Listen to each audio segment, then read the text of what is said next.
Mis hermanos, muy buenos días y muchos saludos desde Inglaterra.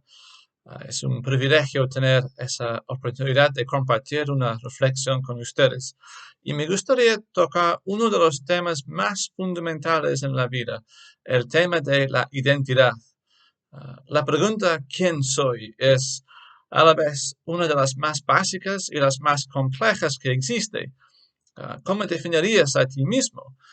Hace años, cuando estaba estudiando en la universidad, uno de mis compañeros llegó el primer día con un polo que se había hecho. Su polo tenía 3 líneas. Me llamo, vengo de, estoy estudiando. Lo que él quería hacer era simplemente contestar las preguntas más obvias antes de comenzar una conversación con sus nuevos compañeros. Pero todos entendemos que no es tan fácil. Aunque tu nombre, el lugar de donde vienes, lo que te interesa son cosas importantes, reconocemos que hay más. Y cuando pensamos en la identidad, solemos pensar en cuanto a tal vez características personales, como soy varón o mujer, en roles o responsabilidades, como la carrera o el trabajo, o tal vez en aspectos sociales, como nacionalidad o etnicidad. Pero el problema es que puede haber múltiples elementos. Una sola persona puede ser jefe y empleada, madre e hija, tener padres de diferentes zonas o países, hablar varios idiomas, vestirse formalmente en su trabajo o estilo deportivo en su tiempo libre. Y como seres humanos simplemente somos complicados en muchos aspectos. Y por eso la pregunta, ¿cómo nos definimos? ¿Cuál es la raíz de nuestra identidad? Ahora, durante la historia del mundo y también todavía en muchas partes del mundo hoy en día, la respuesta viene de la comunidad. Es la comunidad que define las normas y las expectativas, y hasta el nivel de la familia. Los padres enseñan a sus hijos quienes siguen en la misma carrera. El padre era un carpintero y por tanto el hijo también es un carpintero. Para mucha de la historia del mundo ha sido así y en muchas partes del mundo sigue en esa forma. Sin embargo, en nuestro mundo moderno y especialmente en el occidente, um, en vez de mirar afuera a la comunidad, la tendencia es mirar hacia adentro de uno mismo. Y eso se ve en muchas películas y programas, en libros y cuentos, películas que salen del occidente, de los Estados Unidos y se propaga por todo el mundo. Y el mensaje se nos anima a mirar dentro de nosotros y descubrir quiénes somos. Disculpen. El mensaje es que puedes definirte a ti mismo. Nadie puede decirte quién eres, sino debes descubrirlo por ti mismo mirando dentro de ti. Ahora, hay varios problemas grandes con esta idea. No vamos a entrar en detalle, pero voy a mencionar dos, por lo menos. Primero, cuando miro adentro, a veces los deseos se contradicen. Queremos estar en forma y también comer cualquier cosa que deseamos. Queremos ser exitosos en el trabajo, que requiere trabajar 60 horas por semana, y también ser buenos esposos y padres. Y es imposible realizar todos los deseos que tenemos. La consecuencia es estrés y tensión cuando intentamos, pero cuando se contradicen es un problema. Y segundo, una identidad basada en lo que vemos adentro de nosotros es inestable, va a ser así. La idea de una identidad es tener una fundación sólida para nuestra vida, algo que no cambia en los diferentes contextos en que nos encontramos. Y si basamos nuestra identidad en nuestros sentimientos del momento, que son inestables y cambiantes, la consecuencia es que nuestra identidad también llega a ser algo cambiante e inestable. Y además, de una perspectiva bíblica, lo que empeora esa situación es la caída de Génesis 3. La naturaleza pecaminosa significa que no podemos confiar plenamente en lo que encontramos dentro de nosotros mismos. Entonces, ¿cuál es la respuesta bíblica a la pregunta acerca de la identidad?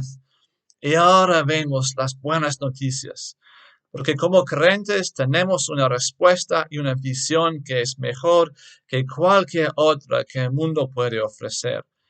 Como cristianos creemos que nuestra identidad no se descubre, sino que se revela. No es algo que venga de nuestro interior o que debe ser descubierto por algún proceso de descubrimiento espiritual. Y tampoco es algo que se logre ni por esfuerzo ni por decisión propia. Es algo que viene de fuera de nosotros. Nuestra identidad viene de Dios, nuestro Creador. Cuando intentamos entender nuestra identidad de una perspectiva bíblica, vemos rápidamente que hay un versículo clave para nuestra reflexión de hoy. Génesis 1:27 dice así: y creó Dios al hombre a su imagen. A imagen de Dios lo creó, varón y hembra los creó. Entonces, ¿qué significa que somos hechos según la imagen de Dios? Pues es otra pregunta que requiere más tiempo que tenemos, pero podemos destacar algunos elementos, por lo menos. Somos creativos, algunos con materias primas y otros con ideas y palabras.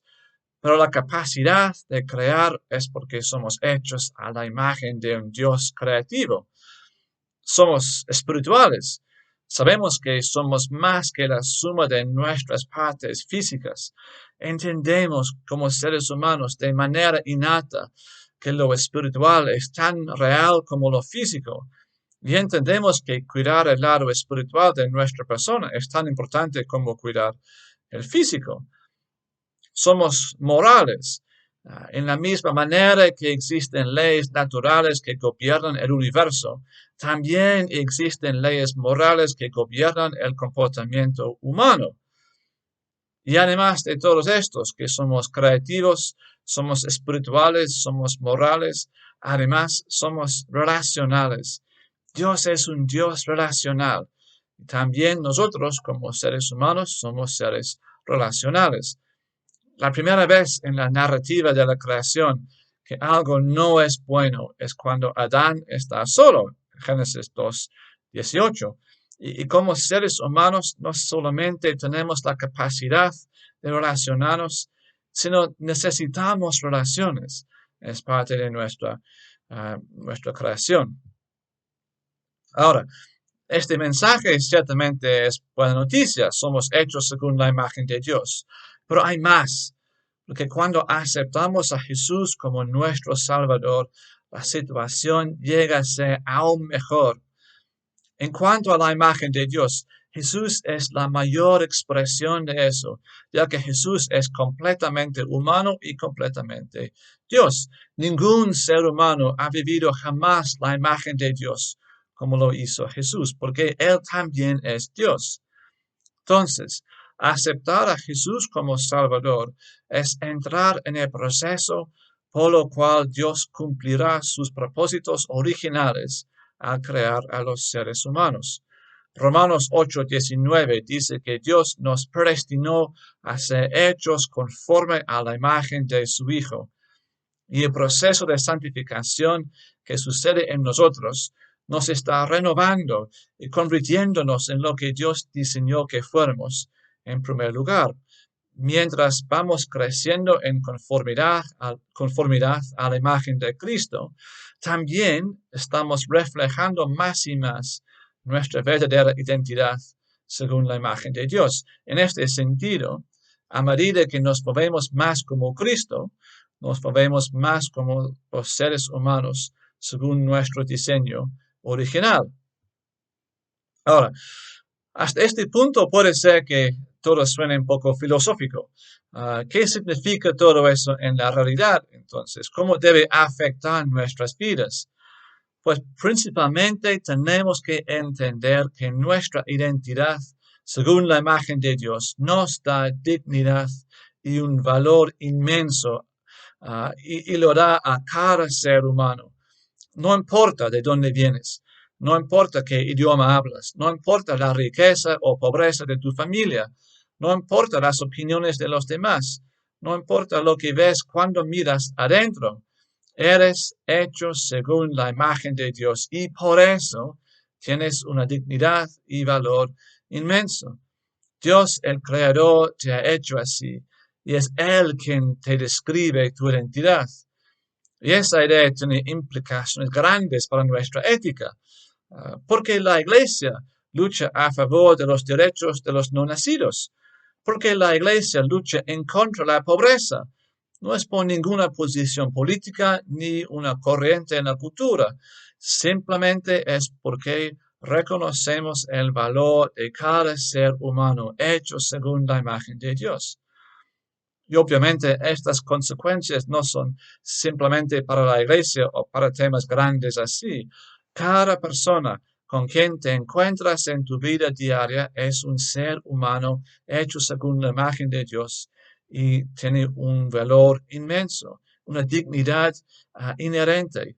Entonces debes tratarlos en una manera que reconoce su identidad, o en otras palabras, amarás a tu prójimo como a ti mismo. El concepto de ser humano hecho según la imagen de Dios es parte de la fundación de este mandamiento.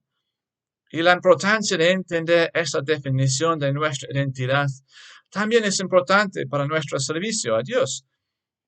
Siempre existe el peligro que sacamos nuestro sentido de importancia o identidad de nuestros logros, y quizás sea un riesgo aún mayor para aquellos que sirven la iglesia como líderes u obreros a tiempo completo.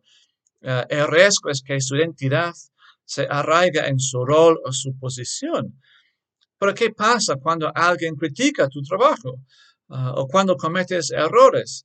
O cuando alguien más capaz de ti llega?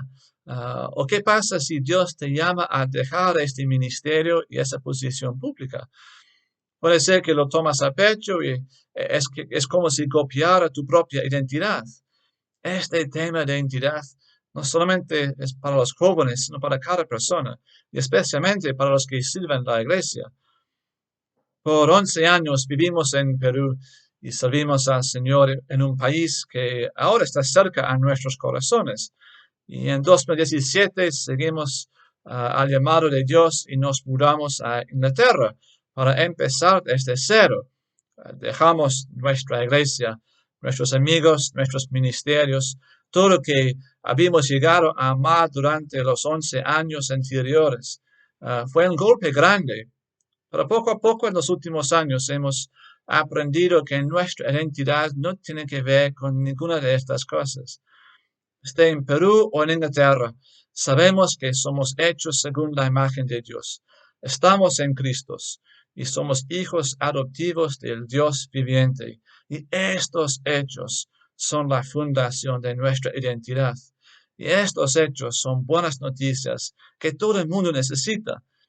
Que el Señor nos ayude a entenderlos y creerlos, hermanos, y que nos dé oportunidad a compartir las buenas nuevas del Evangelio con un mundo que lo necesita, un mundo en que hay mucha confusión en cuanto a la identidad, pero tenemos como creyentes la respuesta perfecta a esa gran pregunta. Gracias por el tiempo. Que Dios los bendiga.